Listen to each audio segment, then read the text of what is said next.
Do la parola adesso al nostro Maurizio che ci parlerà della mappa di comunità di Godo e quindi di un'esperienza successiva a una catastrofe naturale. Questa volta sì, catastrofe naturale, possiamo dirlo. Allora, buona giornata a tutti, anche se ci siamo salutati prima. Allora, questa è un'esperienza che probabilmente è durata tanto. Questa è l'esperienza della mappa di comunità di Godo. L'Ecomuseo delle Acque ha lavorato per 3 anni appunto con una piccola comunità, in una frazione che sta proprio vicinissima, sta qua sotto la chiesa di San Michele, ed è stata comunque un'esperienza di grande arricchimento, di grande interesse, sia per l'Ecomuseo ma anche ovviamente per la stessa comunità, che vi assicuro, una volta conclusi 3 anni di lavoro, sta procedendo da sola, avendo avviato una serie di approfondimenti specifici che sono stati, come posso dire, promossi, sono stati avviati appunto dalla mappa di comunità. 2 parole sull'Ecomuseo, probabilmente molti di voi già lo conoscono. Questa è una bella immagine di Ulderica da Pozzo e vedete anche una citazione di Italo Calvino, dalle città invisibili, si parla di Isaura. In maniera credo incredibile, sembra letteralmente che questo estratto appunto da una delle città invisibili corrisponda alla perfezione all'ambito geografico del campo di Osoppo Gemona. Il campo di Osoppo Gemona è la pianura che vedete e che è assolutamente straordinaria, una pianura sui generis perché è completamente circondata da rilievi, non arriva al mare. Le colline moreniche chiudono a sud la pianura, ovviamente definendo l'anfiteatro appunto canonico, appunto dovuto alla lingua glaciale. Le prealpi si elevano ad est e a ovest, quindi è come se appunto ci trovassimo di fronte a una sorta di grande catino. Ovviamente un tempo, successivamente al passaggio del ghiacciaio, c'era un lago post-glaciale, il tagliamento che è un po' il motore di tutto, da cui anche ovviamente il nome dell'Ecomuseo, Ecomuseo delle Acque, ha riempito con le sue alluvioni questa sorta di grande catino, dando forma ad una pianura alluvionale. Non è un caso, chiaramente, che Alma Bianchetti all'inizio abbia parlato esplicitamente di geografia e di paesaggio, perché tutte le attività dell'Ecomuseo delle Acque fanno riferimento a questo contesto geografico. E tra l'altro c'è un altro aspetto che mi piace sottolineare: l'ambito di riferimento dell'Ecomuseo si scontra con i limiti amministrativi, perché la pianura, questa pianura alluvionale, definisce un contesto omogeneo da un punto di vista geografico e quindi l'ambito di azione dell'Ecomuseo corrisponde esattamente con una unità geografica omogenea, un po' come se ci trovassimo di fronte a una valle chiusa. Ci sono 2 esempi straordinari di ecomusei riconosciuti in regione, l'Ecomuseo della Varresia e l'Ecomuseo in Mistirs di Paolaro. Anche in quei 2 casi ci sono dei contesti geografici omogenei, che credo siano appunto i contesti migliori per lavorare, per intervenire attraverso tutta una serie di progetti. Questa è un'altra foto, vedete chiaramente la qualità scadente, questa foto è mia rispetto alla foto di prima di Ulderica da Pozzo, però è una foto che vi dà maggiormente l'idea del catino, e in questa foto sono distribuiti 6 comuni che fanno parte dell'Ecomuseo delle Acque. 3 comuni una volta appunto, anzi ancora oggi gravitano in una comunità montana che si sta trasformando in unione dei comuni, Gemona, Montenar, Sartenia. Gli altri 3 a valle, Osoppo, Buia e Maiano, fanno parte di un altro ente comprensoriale che è una comunità collinare voluta dai comuni, una sorta di unione dei comuni. Immaginatevi voi lavorare con interlocutori diversi che tra loro mai dialogano, chiaramente un'impresa veramente difficile. Però insomma il dialogo è stato avviato e spesso attorno a dei tavoli di lavoro che abbiamo organizzato i 2 enti si sono trovati, hanno anche discusso. 2 parole sull'Ecomuseo, non da un punto di vista geografico, ma come dire, per dare l'idea di cosa fa e di come si autodefinisce. La nostra realtà è partita 12 anni fa, quindi abbiamo iniziato questo percorso nel 2000. ottenendo come comune di Gemona e come una piccola realtà cooperativa, Utopie Concrete di Venzone, ottenendo un finanziamento comunitario, non per avviare un ecomuseo, ma per mettere in piedi un centro di educazione ambientale all'interno di un vecchio mulino. Vedete, l'acqua ritorna sempre, quindi il finanziamento non è pervenuto per avviare un processo straordinario e nuovo, è avvenuto, si è verificato per rendere operativa una struttura che ovviamente si è allargata nel progetto, questo noi l'abbiamo scritto, si è allargata ed ha iniziato a lavorare. Inizialmente, quando siamo partiti nel 2000, avevamo, come dire, una concezione di ecomuseo assolutamente riduttiva. Intendevamo valorizzare e promuovere il territorio chiaramente nei confronti delle scolaresche, perché lavorando in un CEA è chiaro che questa è la prima finalità, ma anche cercando di avviare delle proposte a favore di un turismo colto, intelligente, attento, eccetera, eccetera. Sono trascorsi 13 anni, ormai vedete che il concetto si è evoluto. A tutti gli effetti ormai siamo un'agenzia per lo sviluppo sostenibile del territorio, vi trascuro tutto il resto, sostenibilità e partecipazione, voi sapete che sono le parole chiave degli ecomusei, però la cosa interessante, una cosa questa particolare, è che l'ecomuseo in questi anni ha avviato direttamente dei progetti di promozione, di valorizzazione, di coinvolgimento della comunità, quindi è protagonista del processo che ha avviato, non ha assecondato altri enti pubblici o privati che nel medesimo contesto hanno avviato dei progetti, quindi è stato protagonista, attore primario.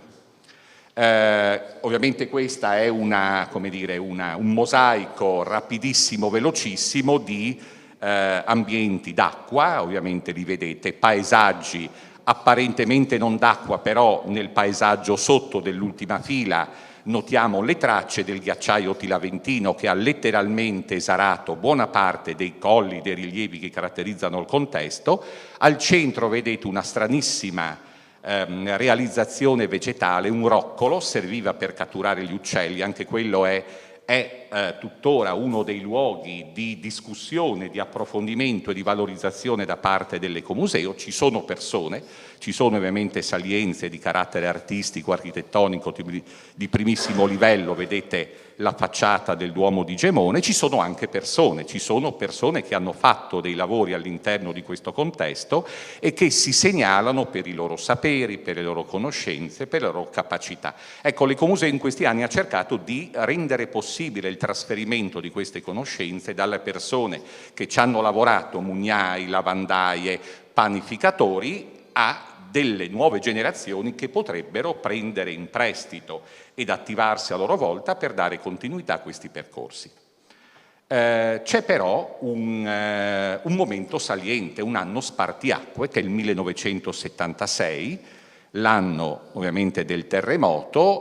Tutto il bacino che avete visto prima, riempito dal tagliamento, è stato pesantemente colpito chiaramente dal sisma. Tra l'altro i sismi sono stati due, come sapete, quello del 6 maggio del 76 appunto e quello del 15 settembre, per cui gli edifici che fortunosamente all'inizio avevano resistito ovviamente sono crollati con la scossa di settembre, e questo ovviamente incide sui progetti ed incide soprattutto sui progetti che hanno a che fare con la partecipazione di comunità specifiche che hanno vissuto direttamente il terremoto.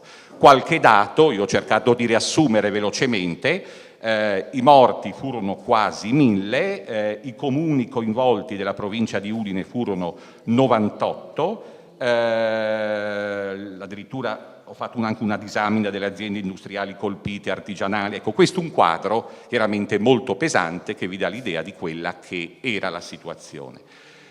Ovviamente dopo il 76 parte la ricostruzione, io però userei un termine plurale, non c'è una ricostruzione successiva al terremoto in Friuli, ci sono le ricostruzioni. Ci sono ricostruzioni, uso un aggettivo un po' forte, mirabili, eccezionali. Cito chiaramente Venzone, la cittadella murata di Venzone è stata ricostruita in tempi decisamente più lunghi, utilizzando una tecnica che è l'anastilosi, certamente la conoscete, il recupero dei conci che con il terremoto sono crollati, la loro ricollocazione nei punti esatti.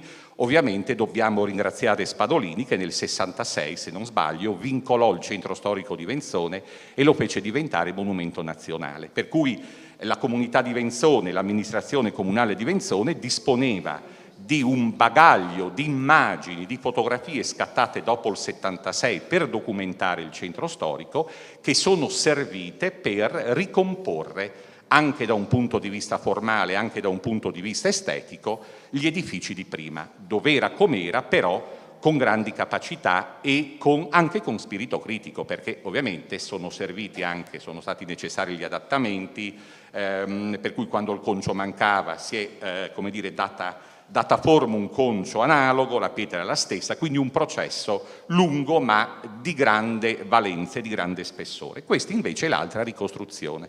Questo purtroppo è il comune in cui abito, è Buia, una ricostruzione assolutamente anonima. Una ricostruzione poco valutata, poco programmata, poco pianificata, una ricostruzione a cui hanno preso parte tantissimi progettisti. Non c'è stato un momento di sintesi.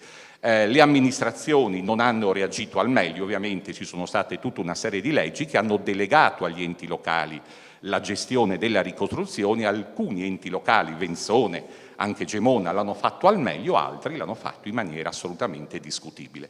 Per cui vedete che l'utilizzo del plurale non è assolutamente secondario.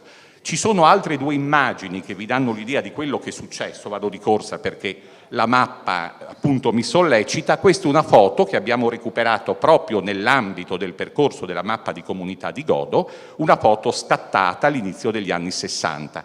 Vedete la piana, dall'altra parte ci sono le prealpi carniche, quindi la foto è stata scattata dalle montagne di Gemona.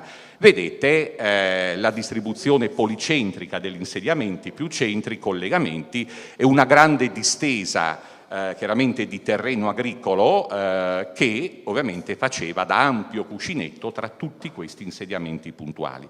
E questa è una foto scattata proprio per la mappa di Godo. Vedete, la piana è stata caratterizzata da quella che io chiamo in maniera forse un po' forzata una sorta di marmellata insediativa che si è sviluppata su questa superficie, ovviamente riducendo al massimo gli spazi rurali, gli spazi agrari. Ecco, questo è il contesto con il quale l'Ecomuseo si misura, un contesto difficile che vi dà l'idea di quelli che sono i presupposti per avviare una mappa di comunità in un contesto molto limitato, molto specifico. Mappa di comunità di Godo, queste sono alcune riflessioni iniziali che Alma già inizialmente evidenziato. Queste sono le nostre letture, le nostre valutazioni preliminari prima che ci mettessimo a lavorare sulla mappa. Vi dico una cosa, l'unico finanziamento che c'è stato, oltre ovviamente ai finanziamenti ordinari della Regione, che in parte sono stati investiti anche sulla mappa, l'unico finanziamento è stato un progetto, un bando del GAL, che ci ha consentito di formare i facilitatori. Quindi ovviamente abbiamo risposto all'istante a quelle che erano le richieste del GAL, non si parlava di mappa, si parlava di coinvolgimento di giovani in progetti che poi si sarebbero realizzati sul territorio. Questo è stato l'unico finanziamento, però questo finanziamento è stato assolutamente strategico, perché con questo finanziamento ci siamo messi a far formazione. Tra l'altro Maurizio Maggi, che è stato ampiamente citato in questi giorni, è venuto, ha parlato, ha raccontato chiaramente i contenuti anche di una sua pubblicazione dell'IRE sulle mappe di comunità, ma la cosa che maggiormente è servita sono stati degli scambi, delle conoscenze che abbiamo avviato con altri ecomusei italiani. L'Ecomuseo dei Terrazzamenti e della Vita è splendidamente gestito da Donatella Murtas, che purtroppo non fa più la coordinatrice perché è cambiato il colore dell'amministrazione. L'Ecomuseo del Vanoi, in provincia di Trento, anche se credo che comunque la comunità si senta più veneta che trentina, ed anche un bellissimo ecomuseo che credo che appunto De Varin conosca perché c'è stato, l'Ecomuseo della Pastorizia, in provincia di Cuneo, che ha avviato una delle prime mappe nel contesto appunto italiano. Abbiamo fatto visita anche lì e quindi tutti questi scambi si sono dimostrati assolutamente risolutivi per costruire la piattaforma su cui poi abbiamo avviato la mappa. Vado di corsa, ecco perché Godo? Perché probabilmente proprio questa frazioncina di Gemona, che poi tanto frazioncina non è perché raggiunge i 400-450 abitanti, un bel numero, piccolo però comunque un numero impegnativo. Perché c'è una comunità che nel frattempo si stava dando appunto da fare, una comunità attenta, c'è ancora un'associazione culturale. Per la mappa che volevamo attivare un territorio alla scala opportuna, non assolutamente estesa ma sufficientemente ristretta per fare dei ragionamenti particolari, un patrimonio di grande interesse nonostante la presenza forte e decisa del terremoto, e anche per via di un progetto che avevamo già avviato e che abbiamo voluto inserire all'interno del percorso della mappa. Ecco, un'altra caratteristica della nostra realtà è quella di, non dico mescolare, ma di mettere assieme dei progetti per ottimizzare chiaramente gli sforzi, perché non siamo numerosissimi, ma anche perché ci pare che il confronto, che il dialogo tra percorsi specifici talvolta debba incrociarsi, debba mettersi assieme, magari attraverso forme di formazione, attraverso analisi, disamine che potrebbero accomunare i vari progetti.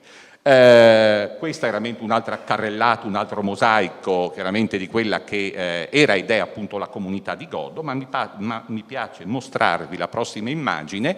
Questo è un panificatore di 87 anni, quest'anno di anni ne farà 87, tra l'altro sarà protagonista di un laboratorio che faremo con l'Ecomuseo di Argenta giovedì prossimo, quindi fra 2 giorni. Se avrete modo di venire nel centro storico di Gemona incontrerete anche questo signore che anche quest'anno vuole rimettersi in gioco e far capire come si fa il pan di Sork, che è il pane che avete assaggiato ieri. Questo progetto era già stato avviato prima. Perché abbiamo cercato di inserire alcuni elementi di questo progetto all'interno del percorso della mappa? Perché nella comunità, nella frazione di Godo, c'è un mulino, il mulino Scagnetto, che volevamo inserire all'interno della filiera. E quindi, vedete, un progetto già avviato, un progetto che si sta per organizzare, individuazione del luogo anche per integrare chiaramente gli elementi, per fare sinergia, un bruttissimo termine che a me non piace, ma che probabilmente dà l'idea, quello di mescolare, di lavorare, eccetera, eccetera. Molto velocemente, io ho cercato anche veramente per oggi anche di definire molto velocemente le fasi del progetto. Ovviamente i 10 punti vanno bene, quindi ho un po' cercato di mettere assieme chiaramente una serie di riflessioni. Quindi presentazione del progetto, questi sono gli step, le tappe che hanno connotato i 3 anni di lavoro. Anzi, io non leggo chiaramente, non leggo l'elenco, ma procedo in successione. Vedete chiaramente che sopra è appunto il primo step che ha caratterizzato questo percorso. Ovviamente la prima cosa da fare è stata quella di presentare alla comunità di Godo questa opportunità. Mica detto che la comunità chiaramente avrebbe risposto positivamente. Tra l'altro c'era stata anche una precedente esperienza molto negativa in un'altra frazione di Gemona, Ospedaletto, che è la frazione più a monte dove si colloca il Mulino Cocconi, che è la nostra sede, che nonostante vari tentativi non aveva visto un'aderenza, una rispondenza da parte della comunità. Gli incontri andavano quasi deserti, i tentativi di sollecitazione, di coinvolgimento risultavano vani, perché abbiamo detto probabilmente abbiamo sbagliato contesto. Cerchiamo di misurarci dall'altra parte di Gemona, nel settore sud-orientale, dove appunto c'è Godo. Però inizialmente anche in questa frazioncina le reazioni erano assolutamente tiepide, nel senso che dicevano ma chi sono costoro, cosa ci vengono ad insegnare? Allora bisognava trovare una chiave per coinvolgere la comunità e per far capire l'importanza eventuale, ovviamente per la comunità, di questo percorso da avviare. La comunità di Godo, la ricostruzione torna sempre, dopo il terremoto del 76, ovviamente aveva costruito, realizzato una tendopoli, chiaramente per superare l'emergenza dalla prima scossa al mese di settembre-ottobre successivo, però questa tendopoli si era segnalata per la sua capacità d'autogestione, cioè la comunità di Godo era una comunità che dialogava con l'amministrazione comunale di allora, ma che voleva autogestirsi, voleva definire lei i dettami, i contenuti, come muoversi. E quindi era una tendopoli, e soprattutto l'ente di gestione di questa tendopoli era piuttosto critico, piuttosto deciso. Un ragazzo, un ricercatore dell'Università di Trieste attualmente, proprio quando abbiamo avviato la mappa aveva appunto realizzato una tesi, vedete, pa sopravvivenza, no pa l'anarchia, per la sopravvivenza, non per l'anarchia, quindi anche se arrivano segnali di particolare disagio, tenete conto che noi siamo una comunità che vuole autogestirsi, ha realizzato la tesi, ha stampato la tesi con la casa editrice dell'Università di Udine, tra l'altro Forum, e però questa tesi, questo volume, questa ricerca non era stata presentata ancora a Gemona. E quindi abbiamo detto, ma potrebbe essere l'occasione, l'Ecomuseo, che ovviamente ha questa capacità di passare sopra le parti, può prendersi carico di questa iniziativa, presentiamo questa tesi e vediamo se alla fine di questo incontro pubblico sia possibile dare delle indicazioni specificando che addirittura questo percorso poteva rappresentare il primo mattone dell'edificio Mappa, pretese forse eccessive, non lo sapevamo. Lì il circolo culturale non ci ha dato la sala, siamo stati costretti ad organizzare l'iniziativa nella trattoria di Godo, per antonomasia, luogo di ritrovo chiaramente per gli uomini, perché chiaramente le donne chiaramente frequentavano e frequentano, forse oggi meno, chiaramente la piccola chiesetta di San Valentino, e ci siamo visti una sala strapiena. Credo che il 30-40% della comunità di Godo, 200 persone, si erano concentrate in questa saletta, molte stavano in piedi, molte stavano sulla scala. Perché? Perché Igor Londero, che è l'autore della ricerca, aveva intervistato tutti e quindi, come dire, volevano rivedersi allo specchio, volevano risentirsi, volevano ritrovarsi. Ovviamente il successo è stato clamoroso, credo che le 150-200 copie portate dalla casa editrice siano andate vendute all'istante perché mancavano i precedenti, però alla fine abbiamo avuto la possibilità di dire anche la nostra. Guardate, tutto questo è stato possibile perché l'Ecomuseo si è messo a disposizione della comunità, vi ha fatto conoscere i vostri retroscena, quello che avete vissuto, vedete, dovete fidarvi di noi. Probabilmente questo potrebbe essere la prima tappa di un percorso. Il giorno dopo il Circolo Culturale di Godo ci chiama e ci dice: ci siamo sbagliati, vi mettiamo a disposizione la nostra sede. E da lì chiaramente è partita appunto la vicenda. Ci sono stati degli incontri di informazione preliminari chiaramente alla mappa. Abbiamo anche avuto la fortuna perché alcuni giornali locali, questa è la Vita Cattolica, hanno anticipato un po' i tempi, forzando sia la comunità che noi. Un'altra cosa interessante, preliminare alla mappa, sono state delle passeggiate che abbiamo organizzato con un'associazione ambientalista, Lega Ambiente regionale, che organizzava delle iniziative di conoscenza dei territori, escursioni lunghe ma anche escursioni, visite guidate brevi. Abbiamo concordato con Lega Ambiente di coinvolgere le persone più appropriate, quelle che avevano maggiori conoscenze chiaramente della borgata di Godo, in qualche modo reclutarle e farle diventare delle guide. Quindi una conoscenza diretta, molto approfondita del lavatoio seicentesco, della chiesetta di San Valentino, della roggia, del lavatoio. Queste persone sono state coinvolte e hanno illustrato attraverso un percorso che si è svolto nell'arco di mezza giornata quelle che sono le caratteristiche importanti, interessanti, l'albero secolare, il piccolo corso d'acqua di Risorgiva che spunta e che dà forma alla linea delle risorgive, quindi un piccolo patrimonio che andava valorizzato, un successo incredibile. Vedete la foto di sinistra, siamo sotto il lavatoio seicentesco, in realtà al 600 risalgono solamente le lastre, invece la copertura è ottocentesca, però ecco, vedete in fondo una maestra che abita a Godo, che aveva fatto con noi un lavoro sul lavatoio e che ha illustrato le peculiarità, le specificità.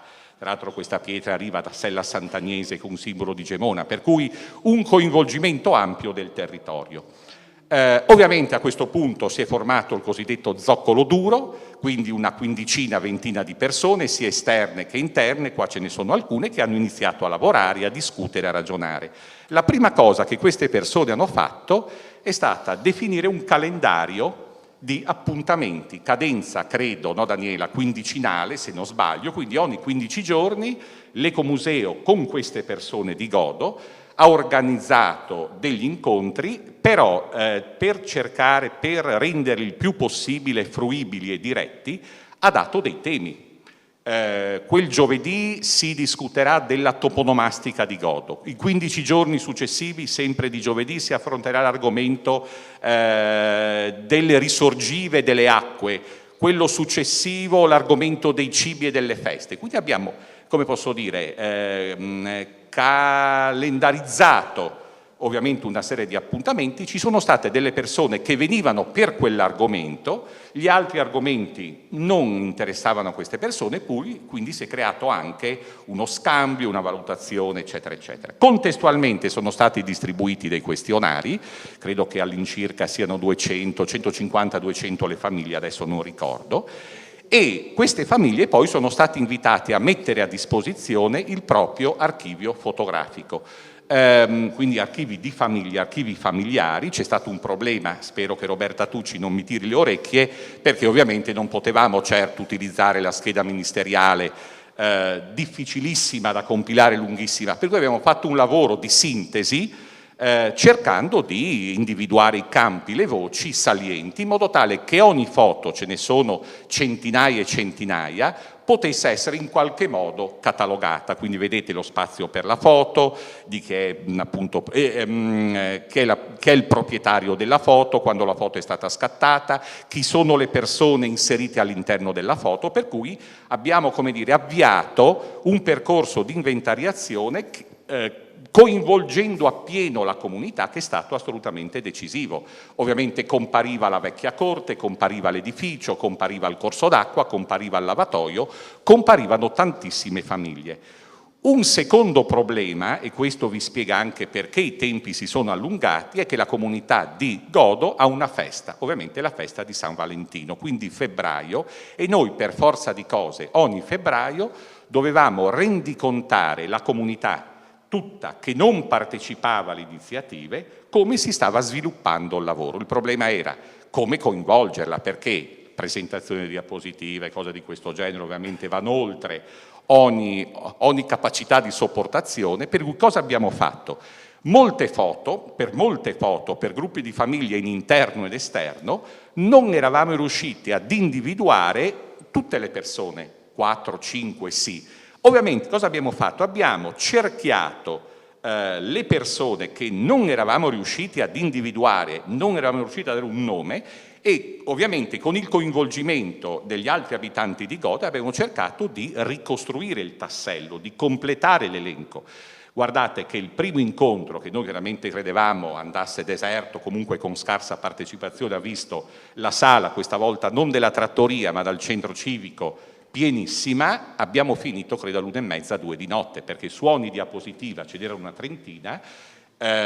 Tutti hanno voluto dire la loro, osservare, valutare, addirittura si piazzavano sotto il telo del videoproiettore, ovviamente, per capire ma questo chi è, ma c'è la barba, quindi un coinvolgimento incredibile che ha, come dice, reso accessibile la mappa a tutta la comunità, non soltanto a quella quindicina, ventina di persone che costantemente o saltuariamente si era prestata. Un'altra cosa che abbiamo dovuto assolutamente fare, dovevamo valorizzare i testimoni, dovevamo assolutamente evidenziare che c'era un gruppo forte di persone. Come facciamo? Facciamo un calendario, sta fuori. Abbiamo individuato le 12 persone che maggiormente si erano prestate in questo percorso di conoscenza, di scambio, di valutazione. Le vedete chiaramente inserite in queste 12 immagini. Ovviamente per ogni persona abbiamo individuato l'argomento forte. C'è la signora che ha la polla di risorgiva che esce nel giardino di casa, e quindi ci ha parlato soprattutto di un piccolo corso d'acqua, di una vena di risorgiva che io neppure conoscevo. E quindi toponomastica, acque, lavatoio, insomma il fatto di vedersi poi rappresentate sul calendario per queste persone è stato incredibilmente importante e interessante, e la comunità ha iniziato anche ad assumere, come posso dire, un atteggiamento diverso. Tra l'altro vi dico che la comunità di Godo è sempre stata considerata molto marginale, sono altre le frazioni che pesano di più, c'è Piovega, c'è il centro storico di Gemona, c'è Ospedaletto, c'è Campagnola, c'è Campolessi. Godo era sempre stato un po' marginale, E il fatto che l'Ecomuseo si fosse attivato e avesse coinvolto proprio la comunità di Godo è stato assolutamente decisivo. Si è resa conto di valere, perché dicevano costoro: se l'Ecomuseo viene qua, a noi sembrava di non aver nulla, significa che anche noi disponiamo di un patrimonio, vivaddio, materiale, immateriale, e questo è servito a, come dire, a creare una situazione di consapevolezza che prima assolutamente mancava. Poi quindi la mappa ha iniziato a strutturarsi, eccetera, eccetera. Vado di corsa perché altrimenti non la finisco più. Questa è la mappa finale. È una mappa secondo me straordinaria, perché per la prima volta un paese viene rappresentato 2 volte. Vedete, c'è un paese in alto, un paese in basso, c'è un muretto a secco, chiaramente merlato, che definisce appunto i 2 insediamenti. Questa è Godo, rappresentata 2 volte, prima del terremoto del 76 sotto, dopo il terremoto del 1976 sopra. Quindi vedete, le persone che hanno lavorato erano persone, questo l'avete capito credo, piuttosto avanti negli anni, che avevano vissuto direttamente il terremoto, e proprio anche a causa di quella brutta ricostruzione di cui prima vi ho parlato, avevano perduto tutte le chiavi per interpretare il loro territorio. Erano, come posso dire, uso un termine un po' forte, morbosamente collegate alla Godo di prima. Non vorrebbero vivere nella Godo di ora e ricordano costantemente la Godo di prima. Ovviamente l'Ecomuseo ha anche detto: guardate, non potete fare una mappa su un territorio che si è chiuso 36, ormai 37 anni fa. Perché non lavoriamo evidenziando il prima e il dopo? E questa è stata la chiave assolutamente decisiva. Tra l'altro buona parte degli elementi, delle salienze architettoniche che vedete fanno riferimento alla Godo precedente. Gli unici 2 elementi, 3, sono chiaramente il lavatoio appunto del 600 che resta ancora, ho quasi finito, e in alto a sinistra vedete c'è il centro civico che hanno voluto inserire, e poi la trattoria che ha dato avvio alla mappa di comunità. Tutto quello che vedete è stato deciso da loro, poche cose però fondamentali per la comunità di Godo. Un'altra discussione che c'è stata è stata: chi fa la rappresentazione? Chi disegna? Chi rappresenta? Lo vuole fare la comunità? C'è un disegnatore della comunità, un giovane, un anziano che ha una buona mano e che si presta? Hanno detto no, perché è un po' appunto quanto diceva Lia prima: noi vogliamo una mappa, attenzione, non finalizzata ai turisti, perché c'è poco da vedere, o si ha un occhio attento o se no il borgo sembra un borgo anonimo. In effetti no, perché noi abbiamo lavorato talmente tanto che vogliamo una bella mappa ben disegnata, esteticamente rilevante, perché la vogliamo appendere al muro della nostra cucina, al muro della nostra camera. Abbiamo tanto lavorato, vogliamo che questo processo si manifesti nella sua interezza e nella sua massima manifestazione. Per cui ovviamente una rappresentazione appunto che avete visto. Molto velocemente. Allora, le opportunità, quindi gli aspetti positivi e negativi sostanzialmente: motivare le persone alla cura del territorio, e questo l'abbiamo ottenuto con grande soddisfazione.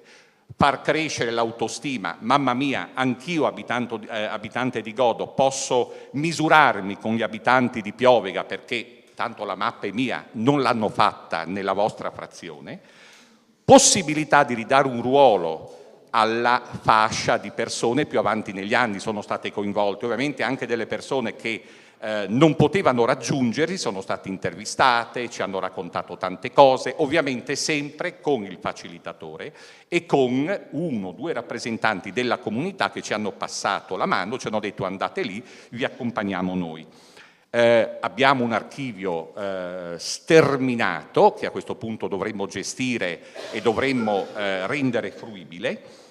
C'è un gruppo di persone, ve l'ho detto prima, che con nostra grande soddisfazione sta dando continuità al progetto, si è autodefinito gruppo genealogico di Godo e sta facendo un lavoro eccellente sulla genealogia delle famiglie, di tutte le famiglie della frazione. Ovviamente tutto è partito da loro, fanno riferimento a noi, ma stanno camminando con le loro gambe. E poi c'è il discorso del progetto del PAN di sorte che si è incrementato e che si è decisamente irrobustito. Aspetti critici, i giovani non siamo riusciti a coinvolgerli. Ci sono delle piccole comunità, delle microcomunità, le ho chiamate così, che abitano nelle stecche degli edifici pubblici, che stanno sul confine tra Godo e Piovega, che non si sono messi a disposizione, nonostante appunto Daniela qua, che fa parte dell'Ecomuseo e che abita in Godo, abbia cercato nel modo più concreto e più diretto possibile di coinvolgerle, anche questo ovviamente è motivo di rammarico. Gli amministratori, lo dico brutalmente, hanno capito poco l'importanza di uno strumento che secondo noi poteva risultare decisivo anche per la pubblica amministrazione, e questo è il seguito: non siamo riusciti a far sì che il lavoro della mappa venisse preso in considerazione dagli strumenti di programmazione tradizionali, istituzionali, piani regolatori. Questo purtroppo è mancato ed era una dei nostri obiettivi. Velocissimamente chiudo, questo è il mulino che vi assicuro abbiamo salvato, il mulino di Godo, purtroppo non funziona con le macine, perché ovviamente c'è stato il terremoto, potrebbe andare ad acqua, purtroppo l'acqua della Roggia, che ha 800 anni, non ha una portata sufficiente, quindi non rende possibile chiaramente la messa in moto della ruota idraulica. Questo è il blog, il sito che il gruppo genealogico appunto di Godo ha realizzato, ovviamente inserendo le nostre foto, quindi definendo la storia delle famiglie chiaramente di Godo, e questo è un servizio che l'Ecomuseo delle Acque del Gemonese ha fatto a Mondi Locali, che è una rete di ecomusei che lavorano, occorre dire che lavoravano più che lavorano, perché chiaramente il momento è di difficoltà nel contesto nazionale. Con il finanziamento del GAL, vi ricordate, facilitatori eccetera, abbiamo recuperato le notizie, le informazioni nella fase di scambio chiaramente che abbiamo avviato inizialmente, poi abbiamo implementato ed inserito anche i materiali sulla nostra mappa. È diventato un sito che viene utilizzato, frequentato dagli ecomusei, dai musei, dalle comunità che vogliono chiaramente lavorarci.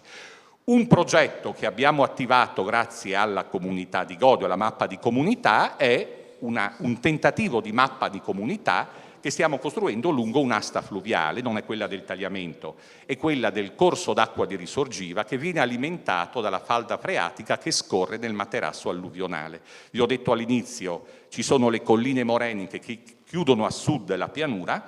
L'acqua del lago post-glaciale si è nascosta nelle ghiaie e nelle sabbie depositate dal tagliamento negli ultimi 9.000 anni. Scorre, raggiunge le colline moreniche e viene in superficie. C'è un corso d'acqua che viene alimentato ed è il fiume Ledra.